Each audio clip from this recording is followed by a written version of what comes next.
Yang nona-nona dong. Nona-nona. Ini tanta-tanta semua. Nona-nona. Nona-nona. Kamu sudah nikah kok belum? Kenapa kamu belum nikah? Kamu menjaga jarak terus. Kalau hidup saja Tuhan kasih, apalagi jodoh. Ini tiap hari dia hanya jaga orang pun jodoh. Susah itu. Dia kira dia satpam kali. Jadi Tuhan mau kasih tahu. Hidup saja Tuhan berikan bagi kita. Dia selamatkan kita. Oh, kita pun khawatir lagi.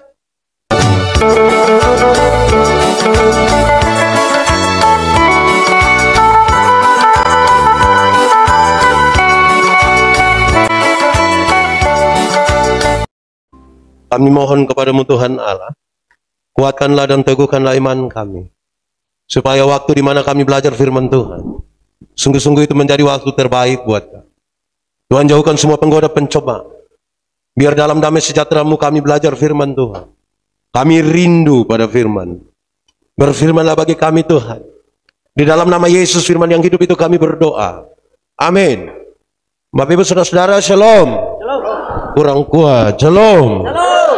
Dalam sukacita kita pada hari ini, saya diminta untuk berkhotbah dengan tema mengalahkan dunia yang penuh dengan kekhawatiran. Mengalahkan dunia yang penuh dengan kekhawatiran. Dan karena itu semua aja kita merenungkan satu bagian pembacaan Alkitab terambil dari Injil Matius pasal 6 ayat 25 sampai ayat yang ke-34. Injil Matius pasal 6 ayat 25 sampai ayat yang ke-34. Yang sudah dapat katakan amin. Amin, betul. Saya lihat separuh tidak buka juga bilang amin. Itu dia pun nama tipu. Ya, jadi pastikan lihat baru bilang. Jangan tidak lihat juga bilang leknane pui. Oke. Injil Matius pasal 6 ayat 25 sampai ayat yang ke-34. Hal kekhawatiran. Karena itu aku berkata kepadamu, janganlah khawatir akan hidupmu, akan apa yang hendak kamu makan atau minum, dan janganlah khawatir pula akan tubuhmu, akan apa yang hendak kamu pakai. Bukankah hidup itu lebih penting daripada makanan, dan tubuh itu lebih penting daripada pakaian? Pandanglah burung-burung di langit, yang tidak menabur dan tidak menuai, dan tidak mengumpulkan bekal dalam lumbung, namun diberi makan oleh Bapamu yang di sorga. Bukankah kamu jauh melebihi burung-burung itu? Siapakah di antara kamu yang karena kekhawatirannya dapat mendambahkan sehasta saja pada jalan hidupnya? Dan mengapa kamu khawatir akan pakaian? Perhatikanlah bunga bakung di ladang, yang tumbuh tanpa bekerja dan tanpa meminta. Namun aku berkata kepadamu, Salomo dalam segala kemegahannya pun tidak berpakaian seindah salah satu dari bunga itu. Jadi, jika demikian Allah mendandani rumput di ladang, yang hari ini ada dan besok dibuang ke dalam api, tidakkah Ia akan terlebih lagi mendandani kamu, hai orang yang kurang percaya? Sebab itu janganlah kamu khawatir dan berkata, apakah yang akan kami makan? Apakah yang akan kami minum? Apakah yang akan kami pakai? Semua itu dicari bangsa-bangsa yang tidak mengenal Allah. Akan tetapi Bapamu yang di surga tahu bahwa kamu memerlukan semuanya itu. Tetapi carilah dahulu kerjaan Allah dan kebenarannya, maka semuanya itu akan ditambahkan kepadamu. Sebab itu janganlah kamu khawatir akan hari esok, dan hari esok mempunyai kesusahannya sendiri. Kesusahan sehari cukuplah untuk sehari. Demikian firman Tuhan. Berbahagia setiap orang yang mendengar firman, memelihara dan melakukan dalam hidup setiap hari. Shalom. Lebih kuat sedikit, shalom. Angkat tangan yang tidak pernah khawatir. Nah, angkat tangan yang dia khawatir. Pernah khawatir. Oke, turun tangan. Angkat tangan yang tidak tahu dia khawatir kok tidak. Biasa itu amauf tua. Mau bilang khawatir juga tidak. Tidak juga dia khawatir. Jadi kita pusing. Di sini ada yang amauf tua. Ada kok tidak? Ada. Ada. Oke, lanjut. Saudara-saudara, yang tadi angkat tangan banyak-banyak yang pernah khawatir. Saya mau tanya, waktu kamu khawatir, apa yang saudara buat? Berdoa secukup. Baca firman cukup. Menyanyi cukup. Hati-hati saudara, karena ada banyak orang salah menangani dia punya kekhawatiran. Bayangkan kalau kamu khawatir tentang makan minum, pas khawatir makan minum langsung berdoa, berdoa habis menyanyi baca firman, makanan langsung sampai. Oh, itu dia soal di situ. Saudara tahu pembacaan tadi itu menjelaskan, apa sih yang paling banyak saudara khawatir? Saya mau tanya, boleh jawabkan, tadi saudara bilang saudara khawatir. Saya mau tanya, saudara ini paling banyak khawatir soal apa? Tuh omong. Soal apa yang sebelah sini? Makan. Sebelah sana. Oh, itu tidak khawatir. Paling banyak khawatir soal apa? Ini bilang makanan, ini bilang apa? Oh, kok minuman susah tuh dengan makanan. Yang sebelah sana khawatir soal apa? Corona. Corona itu paham apa? Saudara lihat, ternyata yang kita khawatir barang-barang yang akan selesai. Nanti sebentar ada penjelasan lagi. Tapi ketika saudara mengkhawatirkan sesuatu, dan sesuatu itu dicari oleh bangsa-bangsa dunia, sesungguhnya saudara, orang berdosa pun bisa begitu. Lalu saudara khawatir tentang makan minum, saudara berdoa baca firman habis menyanyi, langsung beras bulog turun 1 karung. Begitu. Saudara, ketika Tuhan Yesus bilang, janganlah kamu khawatir. Tidak. Yesus tidak setuju dengan orang pemalas. Yesus tidak setuju dengan orang-orang yang dia diam-diam saja yang tidak melakukan apa-apa terus dia khawatir. Yang Yesus bilang, hendaklah kamu jangan khawatir itu. Yesus tujukan kepada mereka yang oleh karena kegelisahannya tentang makan minum, tentang segala sesuatu, lantas dia kehilangan sukacita dalam. Tidak boleh kehilangan sukacita. Amin. Yang ada sukacita angkat tangan. Nah, yang tidak ada.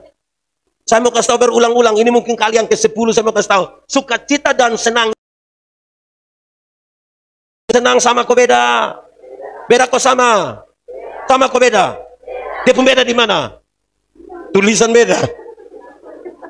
Ya, memang beda. Senang itu berurusan dengan kepuasan karena kita terima sesuatu. Sukacita berurusan dengan sikap kita terhadap keadaan. Kalau senang yang saudara cari, dunia bisa memberikannya bagi kamu. Tapi kalau sukacita yang kita cari, hanya bisa ditemukan di dalam Tuhan Yesus. Uang yang banyak bisa membeli kesenangan, tapi tidak dengan sukacita. Amin kok. Kalau saudara butuh senang, Filipo di Kupang. Di sana terus mari kok kita pitanganga-tanganga. Nanti senang. Senang apa? Orang lain belanja baru kita tidak belanja, senang. Nanti kita berdiri sekot terakhir lihat semua orang sebelanja bilang, kakak tolong foto saya dekat ini. Ya. Senang dan sukacita itu beda. Sukacita itu sikap kita terhadap keadaan. Baik itu baik keadaannya, baik tidak baik keadaannya. Amin kok. Senang itu bagian dari sukacita, tapi senang itu bukan sukacita. Itu sama kayak ban itu bagian dari oto. Tapi ban itu bukan oto. Supaya jangan baru naik ban kira dia sudah naik oto. Masih banyak orang di dunia ini cari Tuhan hanya untuk dapat senang, bukan cari Tuhan untuk dapat sukacita. Termasuk orang-orang yang berdoa, cari Tuhan hanya untuk senang, bukan sukacita. Saudara coba kasih tahu saya, ketika saudara khawatir, apa akibat dari kekhawatiran? Coba kasih tahu saya, waktu saudara khawatir apa akibatnya? Stres. Khawatir itu bermasalah. Khawatir itu kita ditarik dari dua sisi. Mau mundur salah, mau maju. Biasa banyak yang kena tabrak di Kupang itu karena maju tidak maju, mundur tidak mundur. Makanya kena tabrak. Orang buta itu dia tidak kena tabrak. Karena sekali dia pakai kacamata, taruh dia putongket, dia jalan saja. Begini. Kita yang bawa motor, kita yang silih. Persoalan kita sekarang maju tidak bisa, mundur tidak bisa. Saudara tahu, orang khawatir itu biasanya sulit untuk tenang. Saya lihat mama-mama yang khawatir itu dia duduk sini selama dia.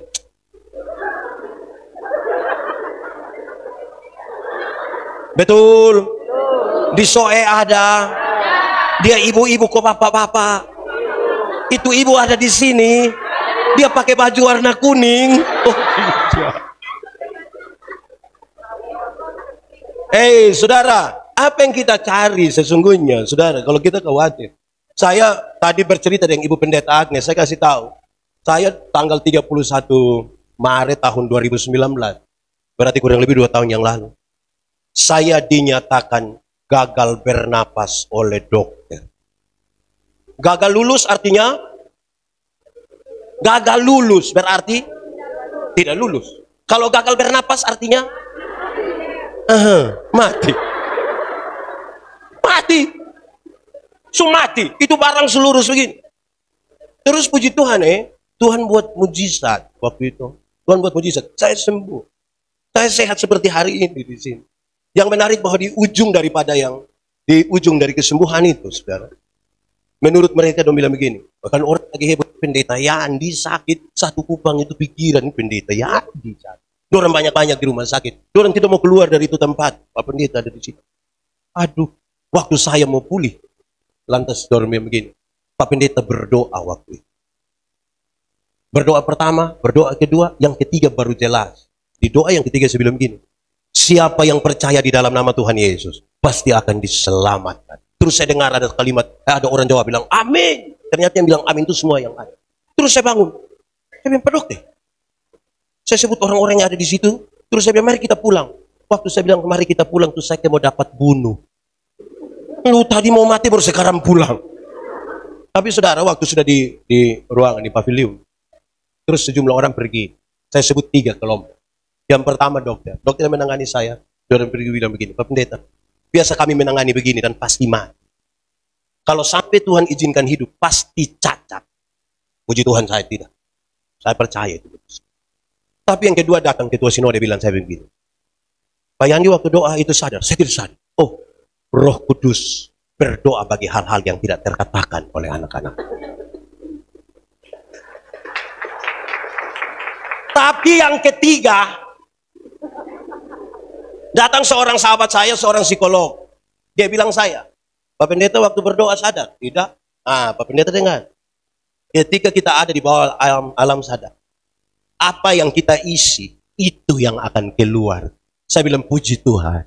Kenapa? Karena saya isi tiap hari dengan ada sukacita, ada baik-baik kok, yang percaya dalam nama Tuhan Yesus akan diselamatkan. Itu yang tiap hari saya isi.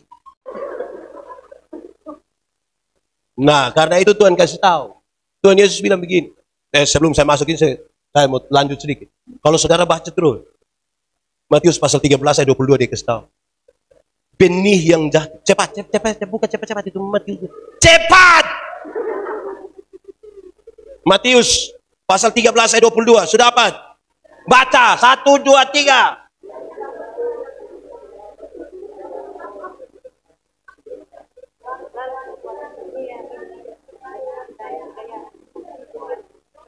Saudara tahu, saya tidak mengerti yang saudara baca. Benih yang ditaburkan di tanah yang penuh dengan semak duri ialah orang yang mendengar firman itu. Tetapi kekhawatiran dunia ini dan tipu daya kekayaan menghimpit firman itu sehingga tidak berbuah. Amin kok. Berarti firman yang kita dapat bahkan oleh kekhawatiran membuat firman itu tidak berbuah. Kekhawatiran bisa membuat kita tidak percaya pada janji Tuhan. Amin. Saya pun contoh yang tidak bisa terbantahkan. Tidak ada satu orang bisa bantah memang saya. Dan saya omong di mana-mana. Kita ini ketika Tuhan kasih kita kepercayaan lebih besar, kita justru semakin khawatir. Kita tidak percaya pada janji Tuhan. Ada satu waktu Tuhan bilang begini, berilah 1/10 dari hasil pertama. Ujilah aku, lihatlah, bejana pemerahanmu akan berlimpah-limpah dengan buah anggurnya. Amin. Terus, saudara percaya pada janji itu? Percaya? Benar-benar percaya? Betul? Betul. Benar. Berarti saudara percaya bahwa janji Tuhan ya dan amin. Mari kita uji sekarang. 10.000 perpuluhan berapa? Pasti kasih toh. Oh hanya 1.000. 1.000. Tuhan kasih naik 100.000 perpuluhan berapa? Masih kasih. Kasih kok hanya 10.000 kacang. Tuhan kasih naik 1 juta perpuluhan. Masih kasih. Kasih kok hanya 1 lembar bila perlu dia pegang di ujung. Tuhan kasih naik 10 juta per puluhan berapa? Masih kasih. Masih kasih. Masih kasih. Kenapa saudara mulai beda pendapat? Makin besar yang Tuhan kasih, saudara makin ragu-ragu dengan Tuhan. Angkat 1 juta di tangan kiri, 9 juta di tangan kanan. Dilihat ulang-ulang. Dia lihat 2-3 kali terus dia bilang, Tuhan juga mengerti. Betul kok. Di Soe ada. Dia anggota persekutuan. Dia paham apa? Jadi saudara lihat, posisi kekhawatiran itu sangat membuat kita pada satu waktu tidak bisa berbuah. Ini tema, ini mempertanyakan banyak hal. Mengalahkan dunia yang penuh dengan kekhawatiran. Saya mau tanya, yang khawatir kita kok dunia? Nah, omong dunia untuk kita sudah yang bikin ini dunia jadi begini. Kita terlalu khawatir. Kekayaan, tipu daya kekayaan itu bikin kita jadi tidak bisa. Itu dia persoalan. Nah, mari kita lihat sekarang.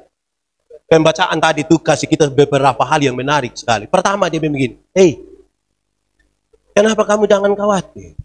Tuhan mau kasih tahu bahwa Tuhanlah pemberi hidup. Tuhanlah pemberi hidup. Kalau Tuhan kasih hidup, apalagi yang bisa lebih mahal dari kehidupan? Tolong kasih tahu saya. Apalagi yang bisa lebih mahal dari kehidupan? Bisa kasih tahu saya? Ada. Ada lagi yang bisa lebih mahal dari kehidupan? Kan itu Tuhan bilang. Kalau hidup saja Tuhan berikan bagi kita. Apalagi oto. Antara hidup dan oto mana lebih mahal? Betul. Betul. Betul. Yang paling mahal itu hidup Tuhan kasih. Tapi kita ini kan terlalu khawatir sampai aduh. Kalau yang mahal saja Tuhan kasih. Apalagi yang biasa-biasa. Yang nona-nona dong. Nona-nona. Ini tante-tante semua. Nona-nona. Nona-nona. Kamu sudah nikah kok belum? Kenapa kamu belum nikah? Kamu menjaga jarak terus. Kalau hidup saja Tuhan kasih, apalagi jodoh. Ini tiap hari dia hanya jaga orang pun jodoh. Susah itu. Dia kira dia satpam kali. Jadi Tuhan mau kasih tahu. Hidup saja Tuhan berikan bagi kita. Dia selamatkan kita. Oh, kita pun khawatir lagi. Saudara, saya berkhotbah di banyak tempat untuk pembangunan gereja, untuk pembangunan kantor rasis, untuk pembangunan semua. Termasuk kali hari ini saya lihat Evato Soe ini kan sebentar membangun. Orang tanya, Pak Pendeta ini bangun karena mana? Saya bilang bangun gampang. Angkat tangan yang tidak ada rumah, coba angkat tangan. Semua ada rumah. Kakak ada rumah. Siapa perumah? Ada rumah. Kita perumah. Sulunas. Nah, saya mau kasih tahu saudara, kita nih masing-masing bisa bikin rumah sendiri kok tinggal. Masing-masing bikin rumah sendiri bisa. Masa kita semua bikin rumah tidak bisa? Yang satu orang bisa bikin satu rumah. Tapi semua bikin satu rumah, kalau sampai tidak bisa, kekhawatiran kita terlalu tinggi. Terlalu tinggi. Akhirnya kita tiap hari dulu, aduh, lama-lama kita sakit ya, aduh. Saudara, saya mau kasih saudara, kalau bahkan ketika saudara berdoa sekalipun, jangan terlalu sedih-sedihlah. Saya mau tanya, saudara kalau ketemu Tuhan sedih kok senang? Yakin? Mau ketemu Tuhan sekarang?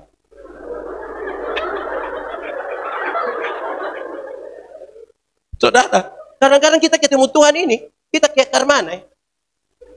Tuhan, aduh, hai, mau naik. Kekuatan dari doa itu bukan pada waktu kita menangis, bukan. Bukan pada waktu kita berteriak. Yang disebut dengan kekuatan dari doa itu adalah ketika kita sungguh-sungguh menyerahkan beban kepada Tuhan. Mas Kemal, itu kekuatan di situ.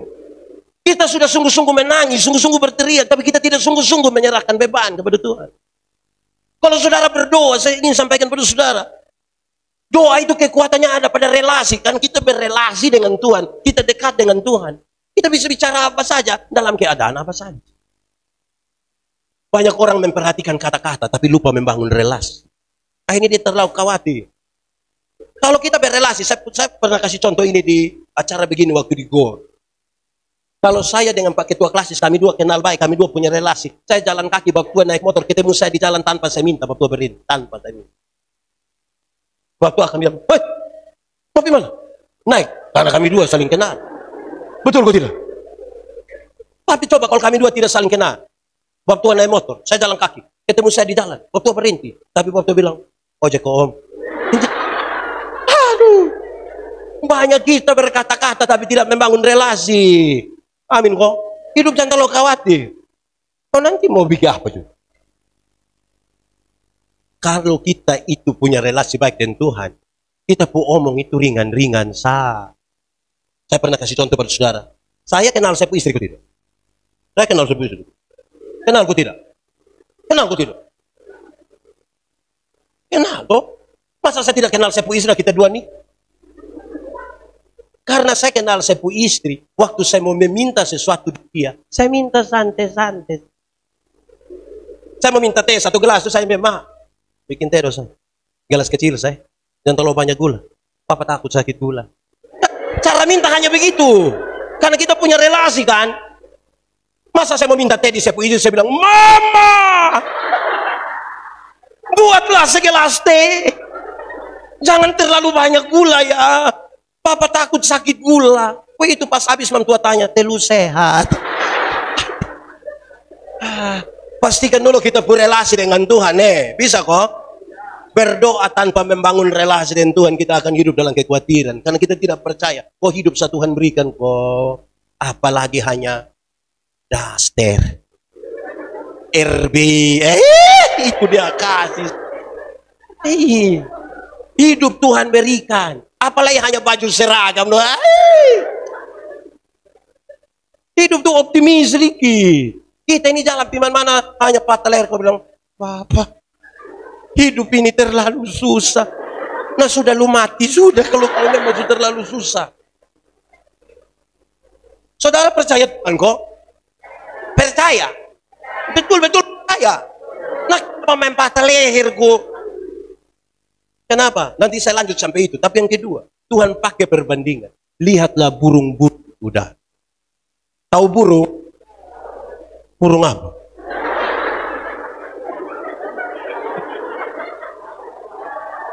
Lihatlah burung-burung di udara. Dia tidak menanam. Tuhan pelihara kok tidak? Dia tidak simpan jagung, dia tidak simpan beras, dia tidak simpan gandum. Tuhan pelihara kok tidak? Kalau burung saja Tuhan pelihara. Apalagi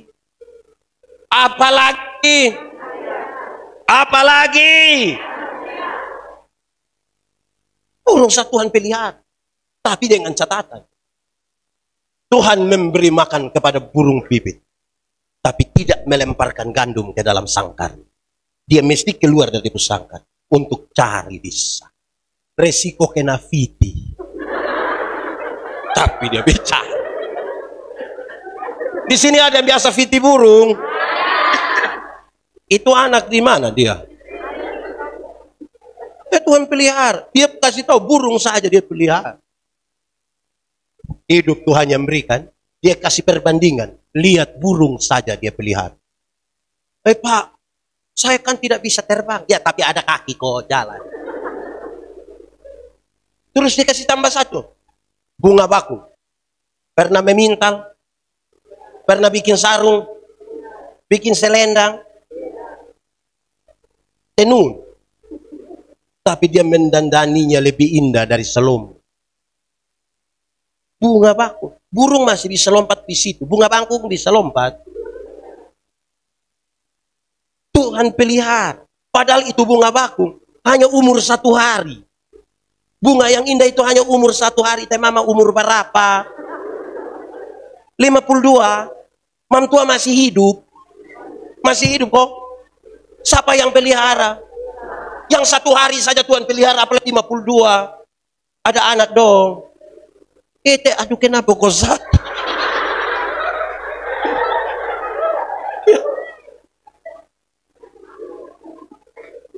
Ma umur berapa? Berapa, Ma? 63. Tuhan pelihara kau tidak? Teo. 43.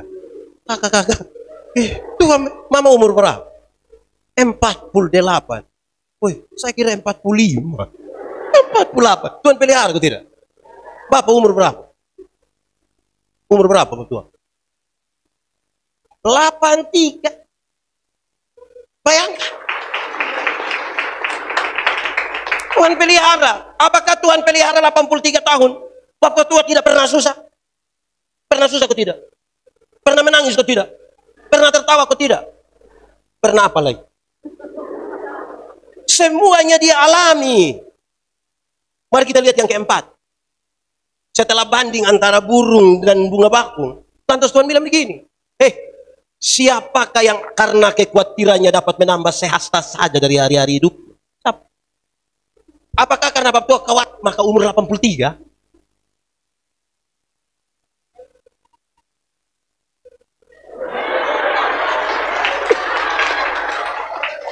Himlen.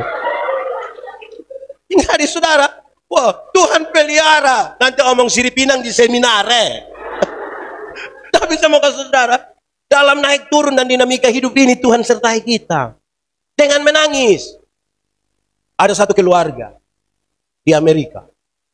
Saya belum pernah pisah. Oh saya belum pernah pindah, ibu senang. Dorang punya anak laki-laki, satu orang umur kira-kira 6 tahun. Iya. Terus ketika dia pun anak ini umur 6 tahun, dia pun mama hamil lagi dan dapat tambah satu anak. Berarti anak berapa sekarang? Tapi sayang, anak yang kedua itu cacat. Entah virus apa kena itu anak, yang pasti bukan corona. Virus ini kena itu anak punya kulit keriput dari ujung kaki sampai ujung kepala. Dia kelihatan sama kayak bayi. Tahu bayi? Itu bayi. Dia pun kulit keriput. Dokter panggil dia pun bapak mama. Dokter bilang begini, Pak, Ibu. Ini Pak, dia ibu anak. Tapi sama kesal. Dia sakit. Dia cacat. Menurut dokter, ini anak hanya bisa umur sampai 4 tahun. Terus dokter setelah kasih tahu habis, ini Pak, dia ibu bilang begini. Bagaimanapun ini kita punya anak. Mari kita berikan yang terbaik. Bapak lakukan, mama lakukan dia punya. Setelah beberapa bulan masuk 1 tahun, dia pun mama beli kasih dia pun kakak itu kereta dorong satu. Terus dia bilang begini, kakak, pagi-pagi begitu nak kakak mua kakak pu ade, supaya dorong di sekitar ini perumahan dong, kok dia dapat udara baru, dapat matahari pagi. Dia pun kakak percaya diri, muat ini barang, ini anak, tuh. Ini anak, bukan ini barang, ini anak. Waktu dia dorong begini, dia pun kawan dong bilang begini, woi, lu dorong siapa? Saya pu adik, kok? Iya. Coba kami lihat. Dong lari pipas mau lihat begini, oi, ini betul Bu adik. Iya. Kenapa dia muka begini? Kenapa dia menakutkan? Kenapa dia kayak bayi-bayi? Kenapa? Rupa-rupanya ini kenapa ini bikin dia pun kakak sakit hati. Waktu dia pun kakak sakit hati, dia pun kakak bawa dia pun adik ini pi kali kering satu. Di Amerika itu juga ada kali kering. Dia bawa pi sana terus dia buang ini anak itu kali kering. Dia bukan saja buang, dia marah-marah. Gara-gara lu, saya pun teman dong omong saya, gara-gara lu. Setiap kali dia buang, kok dia pun adik mau bangun begini, dia tendang dia pun adik. Dia lakukan tiap hari, tiap minggu, tiap bulan, tanpa diketahui oleh dia pun bapak mama.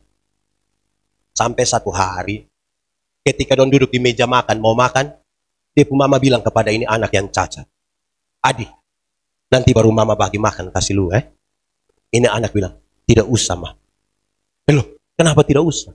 Pas ini anak bilang tidak usah. Dia coba-coba bang. Bukan saja bang, dia jalan. Bukan saja jalan, dia ambil makan.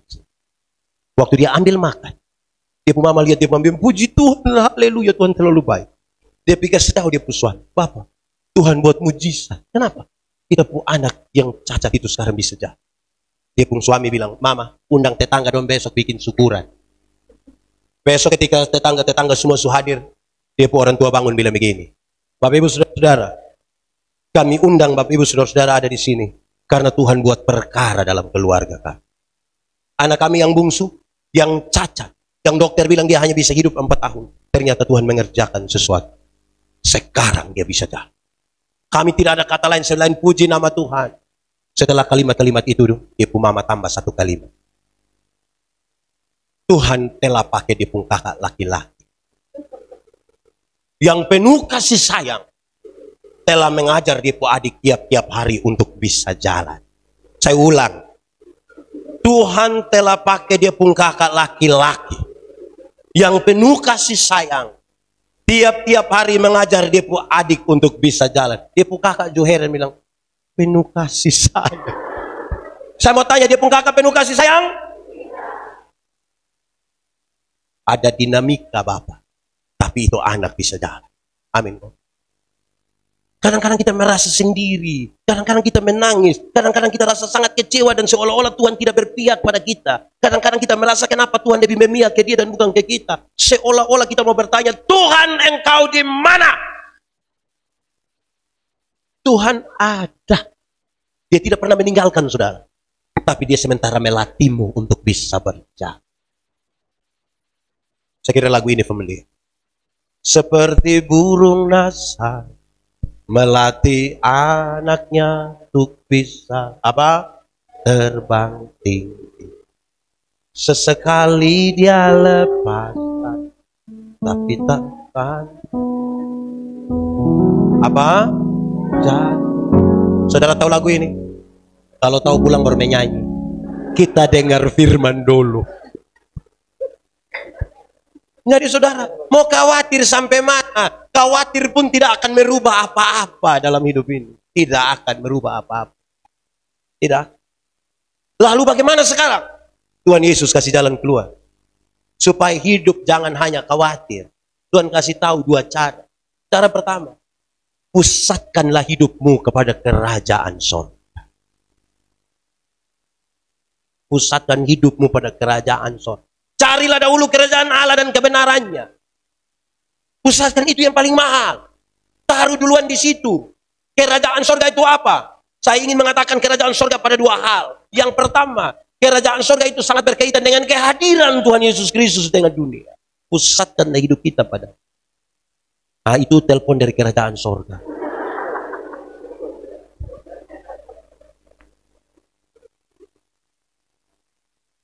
Kerajaan sorga itu dalam bahasa perjanjian baru kehadiran Tuhan Yesus di tengah-tengah dunia.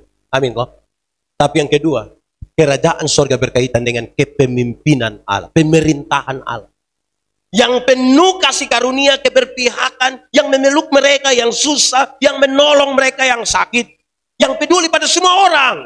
Dan kalau kita percaya padanya, untuk apa kita khawatir? Tapi saya mau kasih tahu saudara, waktu Tuhan bilang jangan takut, waktu Tuhan bilang jangan khawatir, kata jangan itu yang buat kita pikir pusing. Di mana dia pun pusing? Jangan itu berarti tidak boleh. Betul? Berarti ini perintah. Kalau Tuhan perintah mesti ikut. Tapi sekarang kita punya dinamika sekali. Kita punya masalah di sini. Waktu Tuhan bilang jangan takut. Siapa bilang Tuhan engkau perintah jangan takut? Ini perintah macam apa? Karena kita lahir dalam ketakutan. Kita ini kan takut sakit. Di sini tidak takut sakit. Kita takut kita takut gagal. Kita takut ditolak. Kita takut rugi. Kita mau tes PNS. Ini kita takut tidak diterima.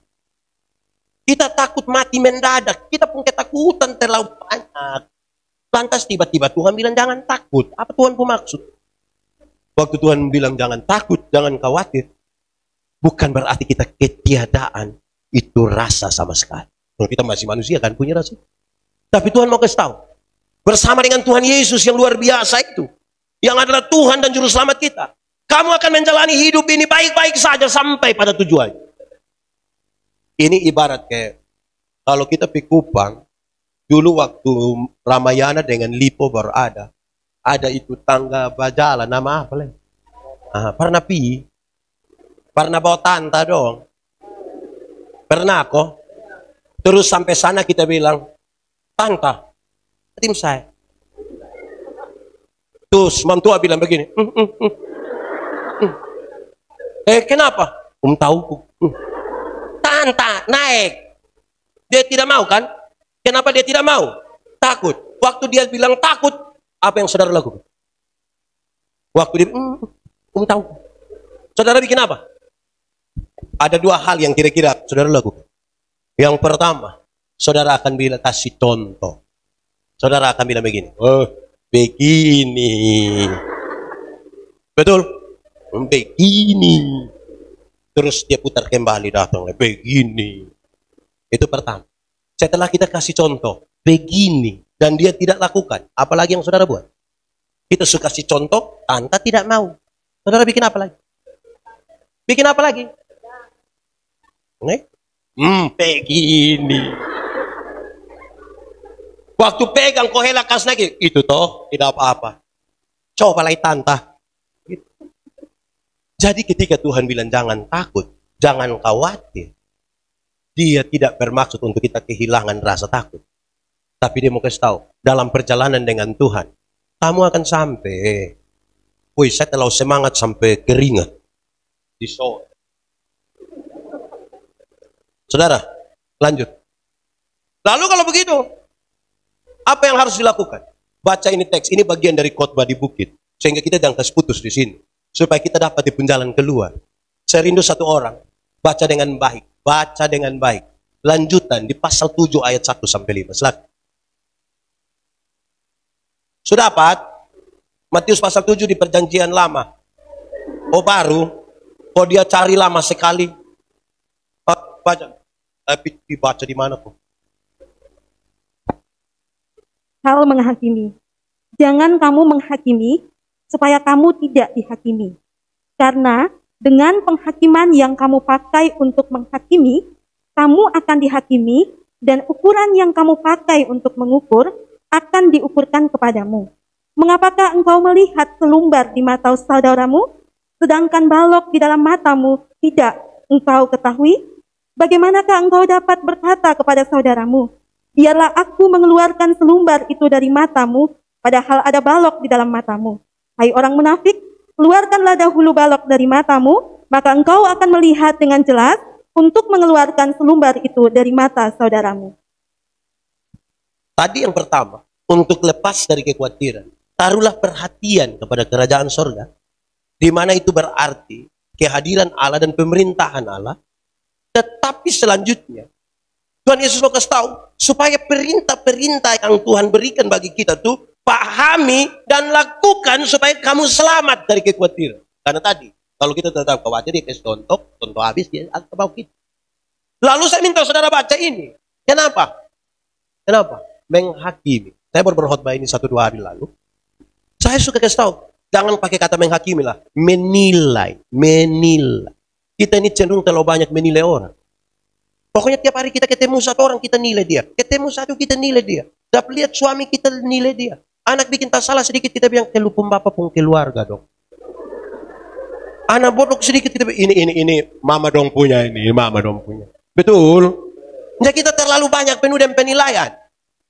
Lalu apa maksud teks ini dalam hubungan kita pun tema dan khotbah malam ini? Saya mau kasih tahu bahwa membangun sebuah kualitas hidup supaya hidup jangan khawatir. Dia mau kasih tahu, ingat kita ada hidup bersama-sama dengan orang lain. Kamu bukan saja jangan khawatir, tapi kamu mesti hidup dalam penilaian yang benar. Untuk sampai pada penilaian yang benar, ini kan ada sejumlah hal di situ. Saya mau sebutkan 6. Banyak. Ini hari kita tidak pulang. 1. Tuhan mau kasih tahu kita, supaya kamu bisa menilai dengan benar, kamu harus mulai dengan belajar. Belajar itu dengan maksud mencari tahu. Jangan tidak tahu, tapi memberi penilaian. Karena setan paling suka yang tidak tahu apa-apa, tapi omong ke tahu-tahu. Belajar itu ialah perubahan tingkah laku. Dari tidak bisa menjadi bisa. Dari tidak tahu menjadi. Supaya dalam hidup ini, jangan cepat-cepat memberi penilaian. Karena orang khawatir terlalu gampang memberi penilaian. Tanpa sungguh-sungguh tahu. Belajar. Kalau sudah belajar itu berharap nanti dapat tahu. Kalau sudah belajar sekian lama dan tidak tahu-tahu juga, musnas. Belajar. Belajar nih, pelajaran terus. Apalagi dalam perjumpaan dengan manusia, dalam perjumpaan dengan Tuhan. Dengan manusia kita terbatas untuk memahami semua orang. Kita nih suami istri saja, kita tidak mungkin pahami itu orang secara sempurna. Belum tentu. Kenapa? berumah tangga itu pelajaran yang tidak pernah berakhir. Sehingga seorang suami tidak bisa bilang, dia istri bilang, saya baru tahu lu. Pernah dengar itu kalimat? Atau sendiri omong? Seorang istri tidak bisa bilang, saya baru tahu engkau kusifat. Nah, selama ini lu di mana? Karena yang namanya manusia itu terus berubah, terus berubah. Belajar terus, belajar terus. Apalagi dalam perjalanan dengan Tuhan. Dalam perjalanan dengan Tuhan, kalau saudara tidak pernah belajar terus, saudara jangan pikir, peristiwa 65 itu terjadi lagi hari ini. Tuhan kasih satu untuk saudara lihat.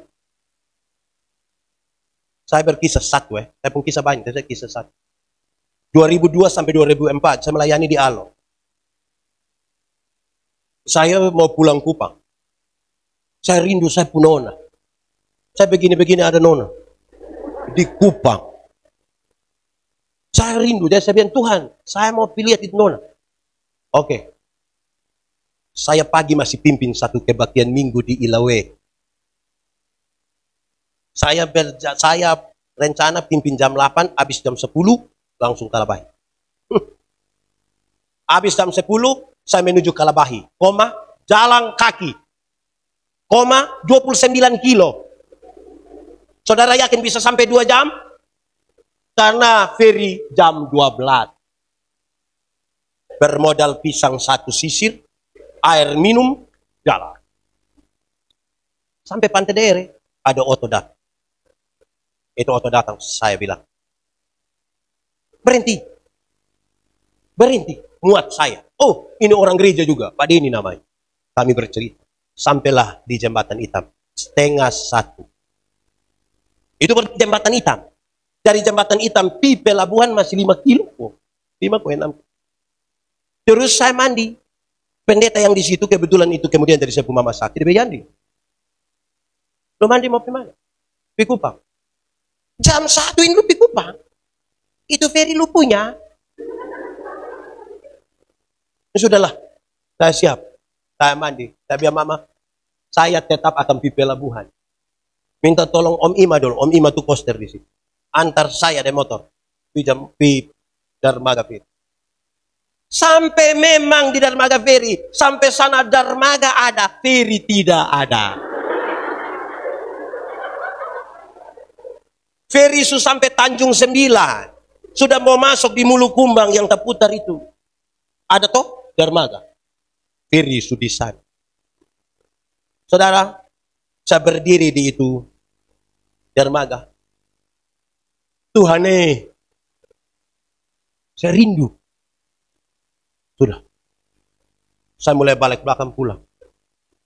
Pas sampai pintu masuk dermaga di polisi-polisi dong. Saya dengar dong ada omong pakai hati. Kenapa tadi tidak perhatikan? Saya dengar ini dong omong apa? Kenapa? Dong bertekelahi bertengkar terus di itu yang berhati. Terus saya tanya, Bapak, kenapa? Ini tadi satu alat yang dibawa dari tambang tembaga di Weter, mau dibawa di Kupang, anak dan tidak periksa, akhirnya tidak dibawa. Jadi, ya ferry harus kembali.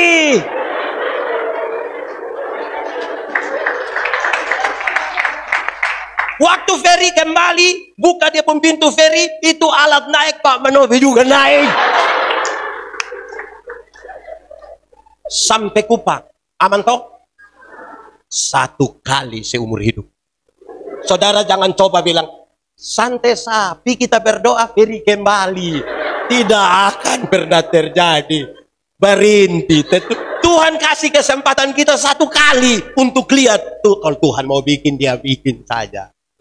Amin. Kalau dia mau air berubah jadi anggur, kena. Ada yang tidak mau? Nggak mau. Tapi jangan harap nanti besok kita tetap tenang saja. Nanti tidak usah beli anggur. Mahal. Beli air putih. Nanti kita doa dia kembali dari anggur. Jangan cari Tuhan untuk itu mujizat. Tapi Tuhan mau kasih tahu dia bisa melakukan itu. Jangan khawatir. Kalau jadi. Amin kok. Jadi Tuhan kasih sesuatu terjadi dalam hidup kita. Di sini ada yang tidak pernah mengalami sesuatu dengan Tuhan. Saudara pernah mengalami sesuatu dengan Tuhan? Karena itu belajar terus, belajar terus. Tuhan izinkan itu satu terjadi. Nanti dia izinkan lagi. Dia izinkan lagi. Belajar terus menerus. 56 tahun kalau kita tidak belajar terus. Aduh. Kita bikin Tuhan seolah-olah dia punya kuasa, apa-apa kita hidup penuh kekhawatiran. Jadi dinamika itu ada. Saudara bisa bayangkan saya hati hancur di itu pinggir dermaga. Mau berenang, timur. Satu. Kedua, peduli. Saudara, kalau saudara mau bebas, saudara bebas dari kekhawatiran. Tadi kan yang Tuhan pun kita ngomong habis. Sekarang kita bicara tentang manusia. Saudara peduli, saya bicara dari konteks menghakimi, menilai, ini dari konteks apa ya? Kepedulian. Ada orang tegur orang, menghakimi orang, tapi dia bukan karena peduli. Dia mau bikin rusak orang. Kadang-kadang dia sengaja salah. Tapi itu dia mau bikin rusak orang. Atas nama dia mau tegur kesalahan, dia bilang, kau mau kasih tahu yang kau pun tidak baik. Berdiri gimana? Ada apa itu Tuhan bilang, ingat, omong duluan ampa mata. Bukan foto dia terus muat di Facebook. Muat di Facebook baru tulis bilang, kenalin om kok tidak. In om pun nama om blunder. Peduli. Saudara kalau peduli, saudara pasti tahu. Kenapa? Saya mau kasih tahu saudara, saya berbagi sedikit. Saya ketua pembina APDIS di NTT. APDIS itu Asosiasi Penyandang Disabilitas Indonesia. Orang-orang yang cacat dan terbatas. Ada yang buta, ada yang tidak punya kaki, ada yang kusta. Ada 5 kelompok yang saya dampingi. Saya suka bawa sejumlah orang yang bermasalah dalam keluarga, ketemu dan dorong. Melihat tumpu aktivitas. Ketika saudara berjumpa dengan banyak orang, saudara akan tahu. Saudara coba peduli dengan orang lain. Saudara akan tahu. Masing-masing kita tuh punya masalah. Tapi masing-masing kita punya Kalau saudara belajar untuk memahami orang yang ada di sekitar kita, saudara tidak akan pernah iri hati karena dia ada oto empat. Tapi dia punya masalah waktu bayar pajak. T4 memang lenane lo meninu. Kita senang di dia punya oto yang tulis pakai dia punya plat nomor, dia punya nama. Tunggu kau tilang di sini, dia sembunyi, dia ikut WFH. Jadi dia ada berkat, tapi ada juga masalah. Ada masalah. Berkat. Nah, jangan terlalu khawatir toh. Belajarlah juga kepada orang lain dalam kepedulian, bukan mau picek dia punya masalah. Ini dong hidup tetangga dong cek masalah. Orang lain yang beli motor tadi yang tidak tidur di rumah. Dicek dulu, cek apa? Tahu dong kredit kok cash. Kita ini kayak apa kok tukang iri hati. Betul? Di sini juga ada. Itu yang faham apa dong? Peduli. Kita ini su iri hati lagi. Ini apa lagi? Baterek itu apa dia punya? Baterek itu apa ya? Bersaing itu terlalu Indonesia. Apa ya? Bersaing. Apa ya? Kayak uji itu. Orang di sebelah tumis bawang kok. Tumis sayur kok taruh bawang itu kan. Dia di sebelah justru mau kalah. Dia bilang kas panas minyak. Waktu minyak panas terus dia pun anak dia mama, bawang tidak ada. Terus dia sudah lu percik air dia tidak apa-apa. Ini bukan peduli. Hei, sudah belajar habis peduli. Coba kita lihat orang lain, saudara. Baik, saya dalam kepedulian dengan orang. Saya pernah muat ini orang-orang buta don di sebuah auto kita pasir-pasir Kupang. Saya bilang kamu jangan coba-coba macam-macam dari saya. Saya akan kasih keliru kamu semua. Saya kasih turun kamu di mana, lu jalan sudah. Jadi jangan coba-coba lawan saya.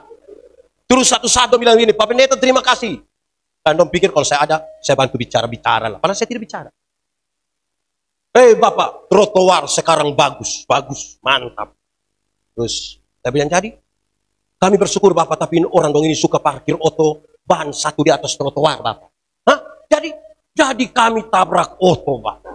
Saya bilang, nah itu, selama ini oto yang tabrak orang. Tapi kalau kamu sampai tabrak oto, memang kamu terlalu. Saya cukup akrab dengan Dor. Kami bercerita banyak. Satu saat dia pun ketua nama Mias. Dom bikin KPI orang-orang buta. Dom bikin 3 hari di Pantai Tedis. Semua yang ada di atas panggung itu buta, kecuali saya. Saya berkhotbah. Saya bilang, kamu maksud apa? Kami duduk, kami di atas itu pas mau naik berkhotbah, saya tanya dia begini. Ya. Lu mau melihat begitu? Dia bilang, saya tanya, bukan suruh lu ketawa. Dia bilang, Bapak ini, Mias, kalau ini malam mujizat terjadi, dan Tuhan izinkan engkau melihat, lu mau atau tidak? Dia bilang saya, Pak Pendeta, melihat atau tidak melihat itu tidak penting lagi dalam satu hidup. Yang paling penting adalah, apa saya masih tetap bisa bersama-sama dengan Tuhan atau tidak. Saudara lihat, pada waktu saudara mau peduli dengan orang, Tuhan izinkan saudara belajar sesuatu. Ada yang dia istri buta, suami tidak buta, ada yang dua-dua buta, ada yang suami buta, istri tidak buta. Ketika pasangan-pasangan nikah dong berkelahi, bertengkar terus-terus, saya muat Tuhan di oto bawa piin orang dong. Saya lihat, kamu tiap hari pi salon, uang ada, kok tiap hari bakal lain, dong. Kamu ini beli susu beruang, minum setengah-setengah gosok di muka. Memangnya muka harus dapat imun juga. Saya jadi aneh dengan kamu berlaku itu. Di Soe juga ada. Yang beli susu beruang ada. Minum sedikit-sedikit gak tempel-tempel di muka. Maksud apa? Nah, itu harus disemua. Di sini glowing board, di sini gelap juga tidak bisa. Ya saudara, peduli itu penting. Dalam kepeduliannya kita bisa dengar orang. Iman bertumbuh dari mendengar. Sesekali kita mesti diam dan dengar dong bicara. Saya duduk dengan satu orang. Dulu ada kios kecil, kalau kita naik tanjakan Inaboi, mau belokan tupas pojok itu ada satu kios kecil. Itu kios kecil itu saya suka duduk dengan itu orang. Dia tidak tahu saya pendeta. Saya bawa motor datang di sini. Itu saat pas kami duduk-duduk dia begini. Di malam duduk setengah 7 pagi sampai setengah 7 malam sampai jam 6 pagi. Bensin hanya laku 6 botol. Saya dalam hati kesap suruh lu mau duduk sih. Terus saya belum terganggu, tapi dia pun kalimat kedua benar, dia bilang begini. Tapi bersyukur Bersyukur kenapa? Penjual bensin begini banyak di kota Kupang ini. Kalau Tuhan arahkan semua yang mau isi bensin datang di saya, nanti dongkar mana? Kalau semua datang di saya, nanti dongkar mana? Wih, saya lihat Bapak dia pemuka. Mari kita hitung kali bagi. Kalau setiap botol dia untung 1.000, 6 botol dia dapat berapa? 6.000. 6.000 kali 30 hari dia dapat berapa? Berapa? Berapa? Ini gara-gara sekolah dari rumah ini. Satu hari untung 6.000. Kalau satu bulan dia untung berapa? 180.000. Ibu, saya mau tanya, satu bulan ibu dapat 150.000, 180.000. Lebih di bawah atau lebih di atas? Lebih di atas. Orang dapat 180.000 dia berani berkata bersyukur. Gaji besar, bersyukur. Dalam peduli itu kita belajar. Kita ini heran. Waktu honor gaji 400.000 itu 6 bulan berbayar sekali, masih bisa bersyukur, masih lebih 5.000. Ini sudah diangkat gaji 45 juta itu gaji pokok, belum ditambah tunjangan lagi. Habis bulan, bendahara hanya datang bawa kertas putih bilang, "Su potong semua." Kita ini. Ya saudara, dalam peduli itu kita belajar mendengar. Ketiga, supaya kita punya kualitas dan hidup itu kita percaya Tuhan serta kita. Kita butuh etika dan moral. Kita butuh keramat tamahan. Banyak orang ketika dia khawatir dia bisa buat yang tidak punya etika. Tidak punya etika. Wih, sekarang ini cuci tangan, saya kita pikir, tapi istri sabu jadi waktu pertama-tama yang bilang jaga jarak, tidak boleh cium sabu. Kami pikir kita pi orang mati ini duduk ini tiba-tiba ada yang patah dari belakang. Wih, kita juga pikiran nih. Akhirnya ada orang tuh yang saya pernah berdoa kasih jemaat itu, dorang di dalam sana berdiri di depan pintu pagar hanya untuk berdoa. Betul-betul jaga jarak. Tapi enak juga. Memang ada banyak hal yang terutama yang sekarang kita butuh komunikasi dengan baik. Butuh komunikasi dengan baik. Kalau tidak kita nanti menjadi tidak etis bagi sesama. Nah, yang paling etis itu ikut aturan saja, toh. Ikut aturan saja. Pakai masker, jaga jarak, cuci tangan. Separuh bilang begini, tidak usah. Itu kenapa? Oh, paling mati. Iya, Bapak Sumati sebaik makasihan tanta. Bapak Sumati lekas tengah ini utang koperasi ini. Pagi-pagi petugas koperasi selalu ini mama yang pikiran. Jadi kita juga pakai etika. Saya bilang di mana-mana saudara, kalau kita ikut aturan tuh, ibarat kita ada motor kok. Apa pun motor? Sulunas. Kita naik motor, ada surat-surat SIM, STNK, lampu-lampu aman, kaca spion aman. Ada tilang di Sri Solo, jalan. Tapi coba SIM tidak ada, STNK tidak ada, lampu-lampu tidak ada, kaca spion tidak ada. Berani pi, kalau ada tilang, berani. Makanya etisnya kita ikut aturan saja toh. Kalau kita suka pakai lampu-lampu, kaca spion, SIM, STNK lengkap, ada tilang di Sri Solo, kita pi. Sampai sana polisi tidak tahan, kita putar kembali. Kita kembali, polisi tanya, kenapa putar? Maaf Pak, tolong tilang saya dulu. Aman toh? Itu paling aman. Pakai etika. Kita ini kadang-kadang tidak beretika. Dalam kita membangun kualitas hidup kita ini, kita tidak beretika. Saya jumpai banyak sekali ini keluarga, jemaat-jemaat, termasuk hamba-hamba Tuhan, doain saat. Kalau ada orang di dompu rumah itu dompu sopan tidak ada dua. Itu dompu cara panggil dompu istri itu pun bagus lah. Mami, moms, ayang, sumaam. Itu kalau ada orang. Tapi kalau tidak ada orang, dia pun panggil, woi, suceke, ceke muntah darah. Wih, bayangkan, itu kalimat kepungkar mana lah. Kita ini kalau sumara ini, kadang-kadang kita omong ini, aduh, betul. Di sini juga ada. Jadi jangan kekhawatiran kita yang bikin kita kok omong sembarang. Kadang-kadang baklai dengan suami kita berangkat sekarang, berangkat. Jangan saja lihat begitu. Nanti suami mulai taruh pakaian di tas, kamu jalan bilang, kenapa kamu mau tinggal kami?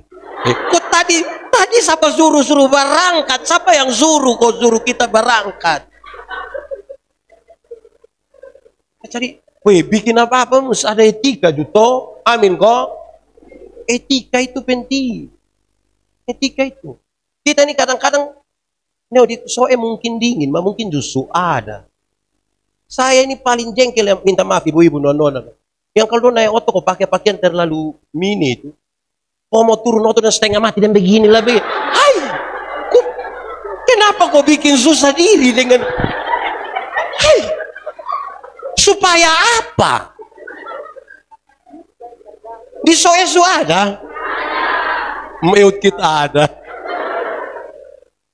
Hei, kita nih karmana kok. Hei, pentaraga di kampung belum pakai sarung tutup sampai mata kaki, tidak ada masalah. Kok kita mau kasih tunjuk apa? Mau kasih takut siapa? Itu kita mau kasih takut setan mangkali kok. Pakai baik-baik. Saya kata, poin mama dong ada pakai baik-baik. Ini yang dia lahirkan kita baik-baik. Gitu, pakai baik-baik. Tidak ada soal. Terlalu khawatir apa? Orang tidak puji kita nanti kok. Memang kita butuh etika sedikit kita hidupin. Tapi kalau tidak berat. Dunia ini sudah bikin kita kacau.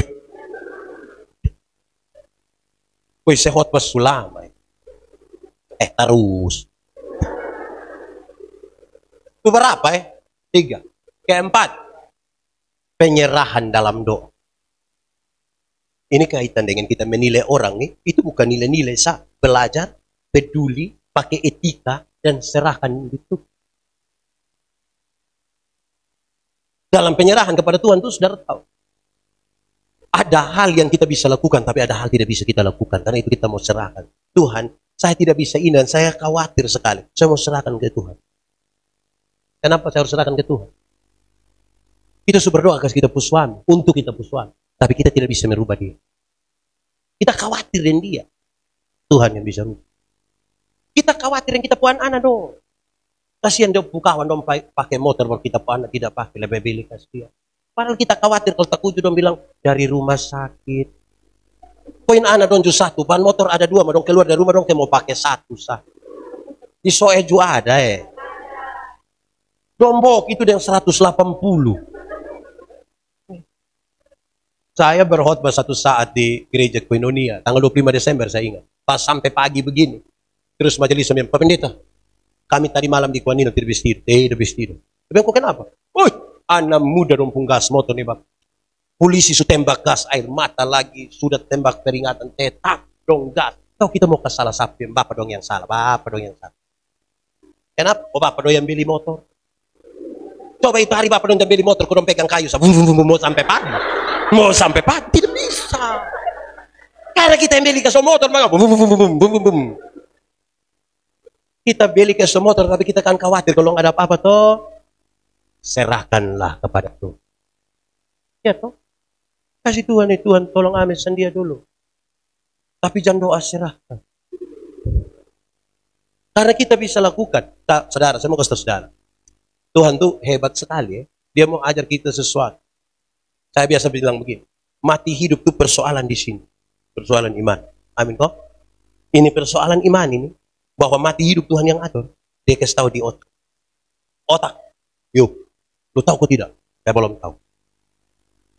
Lu tahu kok tidak kalau mati hidup itu Tuhan yang atur? Oh iya sudah. Jadi lu tolong kasih tahu kaki.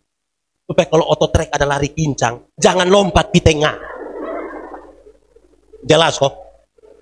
Mati hidup Tuhan yang atur. Amin. Nah kasih tahu di otak. Otak. Mati hidup Tuhan yang atur. Tuhan yang atur. Iya. Nah kasih tahu kaki. Supaya kalau ototrek lari kincang, jangan ada amin ketika. Saudara tahu sekarang waktu kita serahkan dalam doa. Kita sudah lakukan yang kita punya. Sekarang Tuhan lakukan. Yang Tuhan. Saya mau tanya saudara. Saudara percaya ada masa depan dalam tangan Tuhan? Percaya? Betul. Saya juga percaya. Sangat percaya. Saya percaya Tuhan siapkan masa depan sebuah anak 3 orang. Saya sangat percaya. Tetapi yang antar itu anak dompi sekolah bukan Tuhan. Siapa yang diantar? Saya. Bukan karena saya sibuk pelayanan, kalau saya berdoa Tuhan. Sebentar saya mau pelayanan dari Tuhan, tolong jemput adik dompi sekolah. Tuhan yang jemput pulang menangis Bapak. Jadi supaya dalam doa itu kita mau serahkan, kerjakanlah apa yang Tuhan mau kerjakan. Amin kok. Kelima. Ini hari kelima. Melakukan hukum-hukum Tuhan. Melakukan hukum Tuhan. Kadang-kadang kita ini khawatir tapi duduk diam-diam di tempat, tidak melakukan apa-apa. Saudara, ada orang sakit. Bapak sakit, mama sakit. Kalau kita urus, kita lakukan semua, kita urus. Baru kemudian mati sekalipun, masih ada hati yang kita bilang, saya sudah lakukan yang manapun saya.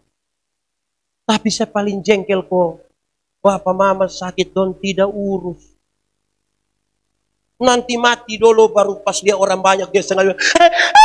Aduh. Itu lebih suruh dia diam, aduh.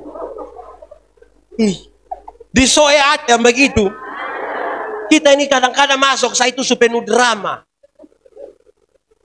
Dong kalau bawa yang tukang menangis, dia sengaja tutup dia pun kepala pakai kain. Aduh, jangan percaya. Orang tua sakit tidak urus mah. Jadi lakukanlah apa yang perlu kita urus dari yang harus kita urus sesuai aturan. Salah satu yang tidak baik dari kita itu adalah kita tidak mau ikut aturan. Hukum-hukum Tuhan saja kita abaikan. Saudara, kadang-kadang dalam hukum-hukum Tuhan itu, dia mau untuk membuat kita melakukan sesuatu. Misalnya mengampuni. Mengampuni itu hal yang berat, jelas. Tapi bukan tidak mungkin. Saya ingat, saya melayani di Sabah. Ada satu waktu, saya pun tetangga terdekat itu dia sakit. Dia pun istri ada di Kupang, dia sakit. Saya rasa dia berteriak, dia terlalu sakit. Saudara, saya lari pi dia, permisi di mundur. Nah kok saya tidak bisa urus dia toh? Saya cari ada anak nona 2 orang. Saya bilang, kamu datang urus betul. Saya rasa badong siap bubur, urus semua. Oke. Saya terus piseba. Saya pulang. Saya singgah di satu puskesmas daerah. Saya mau ketemu kepala puskesmas. Karena kami punya rencana. Dong mau bikin pelayanan kesehatan gratis di hari Minggu. Saya berbicara di luar dengan kepala puskesmas. Saya tidak tahu, betul-betul saya tidak tahu. Kalau Papua yang sakit indong semua itu puskesmas. Nah kok saya suara begini besar. Waktu saya omong dia sudah dengar, oh saya pun pendeta datang lihat saya. Tapi kan saya tidak ada, kau tahu kalau dia ada di dalam situ. Tidak ada juga yang kasih tahu saya. Maka habis mau omong dengan kepala puskesmas, karena mau ada persiapan perjamuan kudus, maka saya langsung pulang. Rupa-rupanya itu membuat dia hati sakit. Ini pendeta ini datang tidak singgah dia. Pas kami persiapan perjamuan, lagu penutup amin amin, saya lihat otot puskesmas masuk di rumah. Saya tanya majelis, otot puskesmas ketemu apa? Dengan Bapak. Jangan sampai antar pulang Bapak. Saya bilang, abis ini kita semua langsung pergi. Kami menuju pi.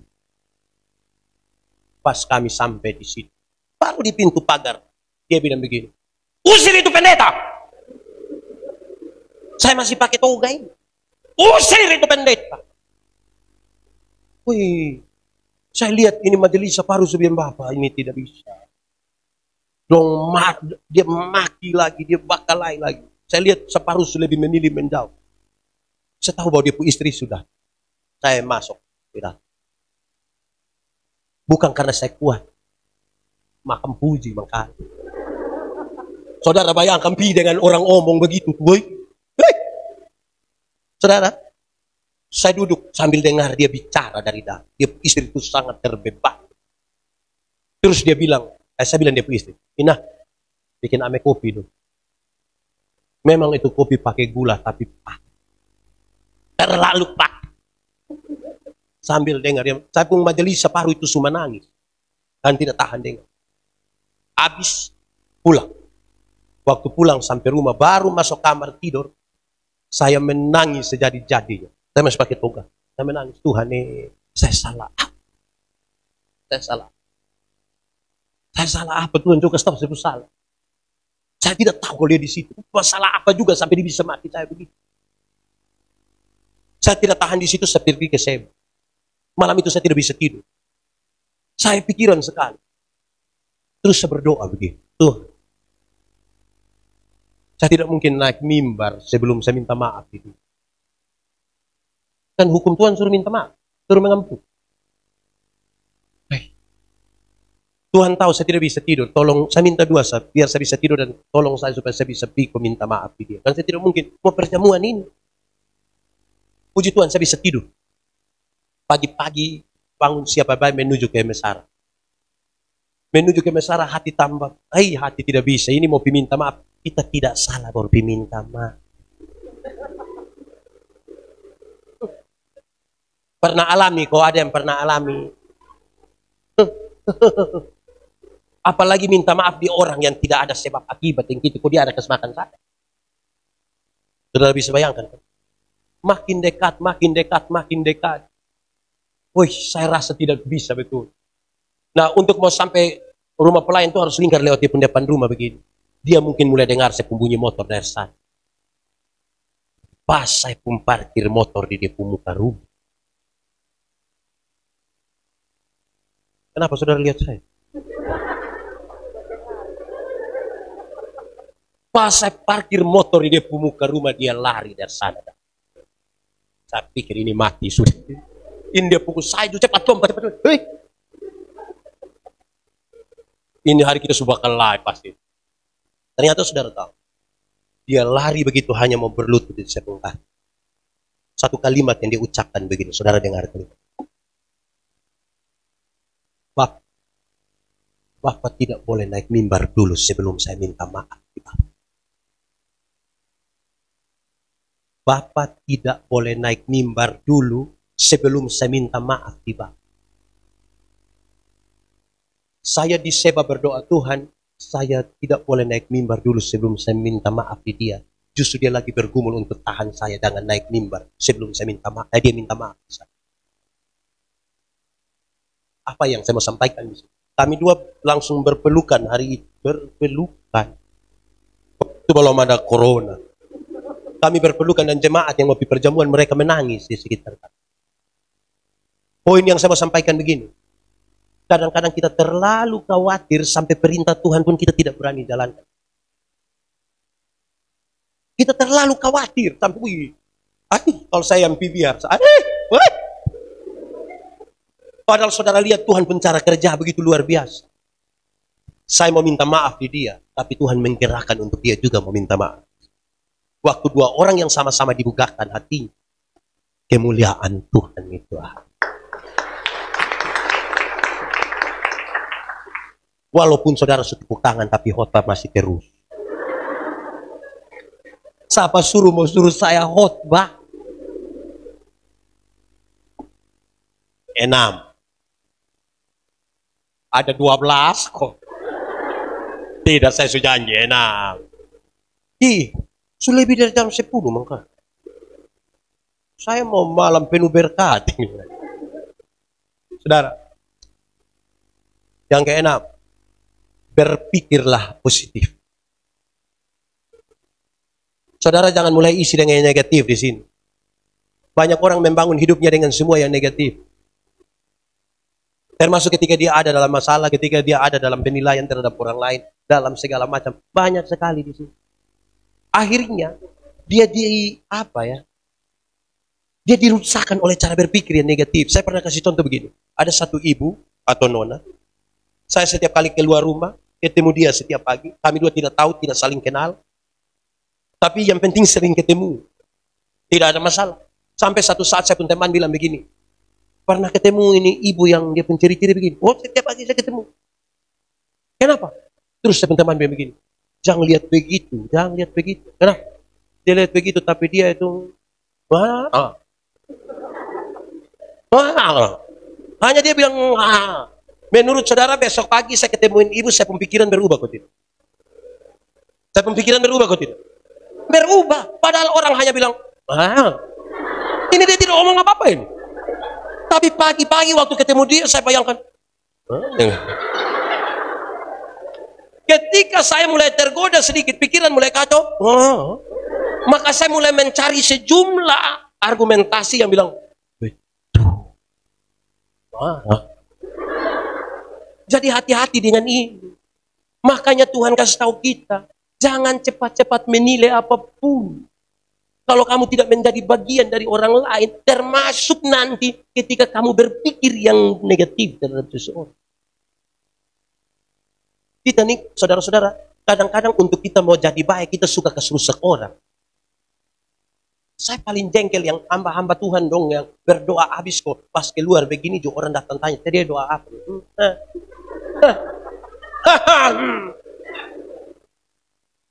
Saya paling jengkel kalau itu kalimat yang bilang, jangan lihat begitu. Tapi kalau dia pakai kata jangan lihat begitu, sambungannya adalah T apa coba? T apa?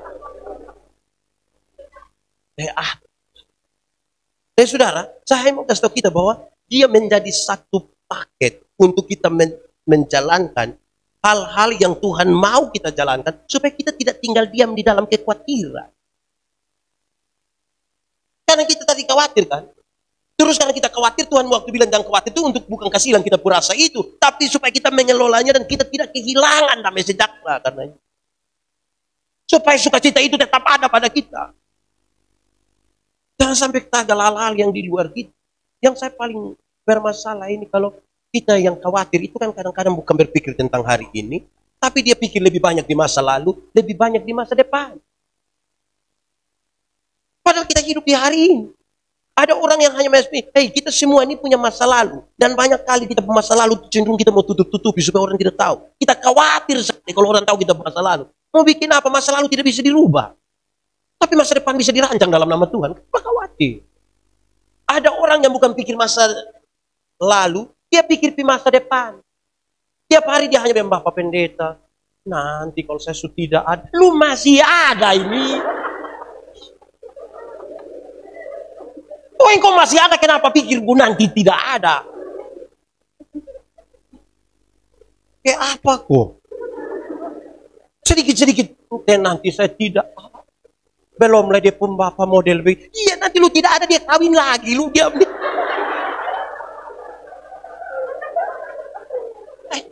Kita nih terlalu khawatir untuk hal yang kita belum sampai sana ini. Ini listrik hari mau tes toh. Di bapak nanti lu tidak lulus. Nanti kalau saya, iya nanti lu tidak lulus, tidak apa-apa. Kok berani tes itu ya harus antara dua toh. Masa konfirmasi butuh 2 orang yang tes 50 dan 50 lulus semua. Kita nih,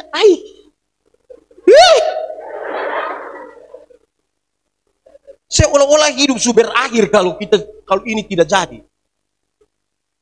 Banyak anak muda datang ke saya, Pak Pendeta, ini kalau saya tidak jadi dan dia, iya lu tidak jadi, dia lu jadi dan dia kawan. Jangan terlalu khawatir juga. Kok memangnya mesti dia? Kita kenapa kok? Berpikirlah yang positif sedikit untuk kita hidup. Iya toh. Toh. Belajar kok positif sedikit. Karena kekhawatiran itu buat kita hidup tidak. Coba saudara bikin muka khawatir dulu. Coba bikin muka khawatir. Kita ini, berat tidak hidup ini.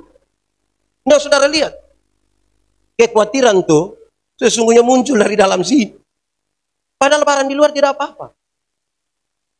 Ada orang tulis, awas, anjing jahat. Tapi kita kasih orang, awas. Ingat itu anjing.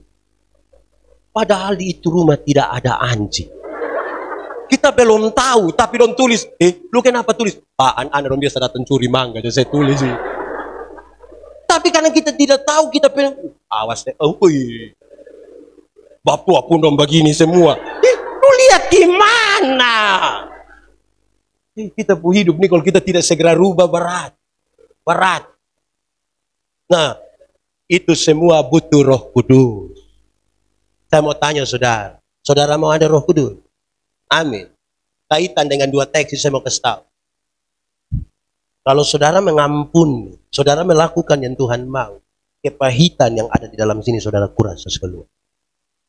Marah di sini saudara kuras. Rasa mau balas dendam, saudara kuras. Hati bersihkan. Waktu hati bersih, Roh Kudus masuk. Roh Kudus tidak akan bersatu dengan kepahitan. Roh Kudus tidak bersatu dengan mereka yang hanya hidup dalam kekhawatiran. Bersihkan. Nanti kalau Roh Kudus masuk, dia berbuah dalam hidup.